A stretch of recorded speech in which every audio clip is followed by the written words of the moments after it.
Nizla, l'île des Pisons ou de Djeribia, encore appelée l'île de Djouba del-Bekri, est un rocher d'environ 500 mètres de long et 50 mètres de haut, dont les pentes sont couvertes de végétation. Elle se situe à Bougie et garde le souvenir du fondateur de cette ville, bâtie au bord de la mer sur le flanc sud du mont Gouraya. Elle se situe à 4 km du port Talaïlef de Béjaïa et à 2 km de la plage de Boulimat. Le grand historien Ibn Khaldoun raconte qu'en l'an 460 de l'Hégire, les Hamadites avaient dû fuir les tribus arabes déferlant sur le Maghreb pour se réfugier sur la montagne de Bougie et y fonder une ville qui prit le nom d'En-Nasseria, mais que tout le monde appelait Béjaïa, du nom de la tribu originaire de l'endroit. Nasser fait aménager le port et construire des palais. Satisfait de son œuvre, il se donna le titre du roi. Un jour, le roi fut frappé d'aliénation mentale. Il renonça aux honneurs et abdiqua en faveur de son fils Moula l'Aziz, puis disparut de la ville. Pendant 4 ans, les recherches les plus minutieuses pour trouver le sultan ne donnèrent aucun résultat. Mais un jour, une barque de pêcheurs aborda par hasard cette île.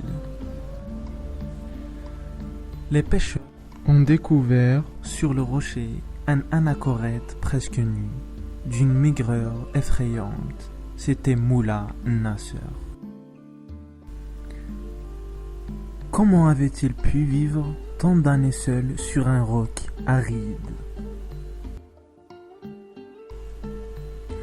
Moula l'Aziz et tous les grands seigneurs des environs se rendirent dans l'île pour ramener le sultan fugitif à son palais.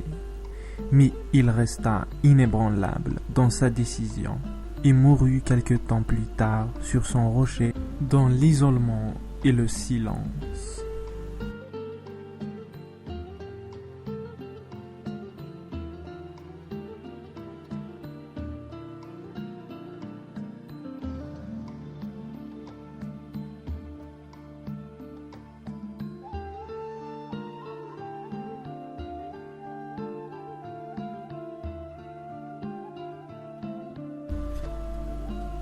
Une île si petite que nous avons fait le tour assez rapidement.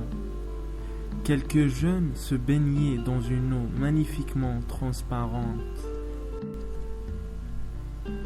L'île est couverte d'une végétation touffue où domine le cactus.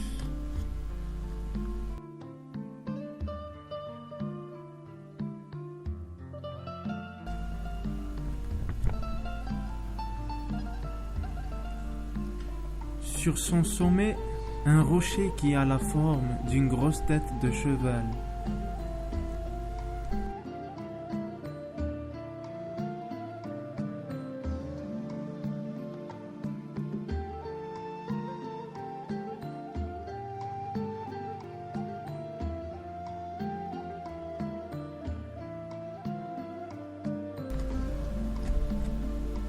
Alors qu'elle était un refuge pour le sultan Hamadite Nasser et un refuge pour les marins italiens venus de Pise, dont le nom, l'île des Pisons, est tiré.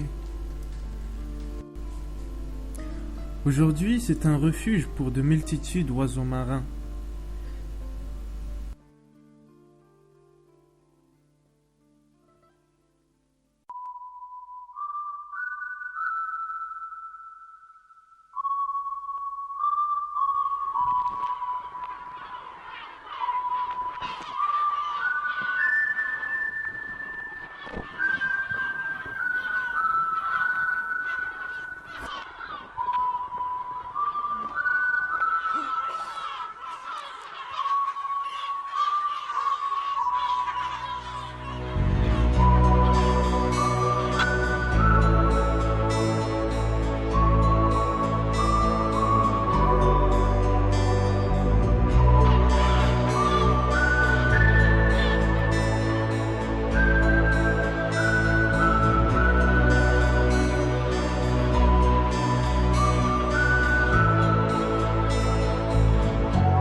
Everybody was kung fu fighting. Those kids were fast as lightning. In fact, it was a little bit frightening, but they fought with expert timing. There were funky Chinamen from funky Chinatown. They were chopping them up, they were chopping them down.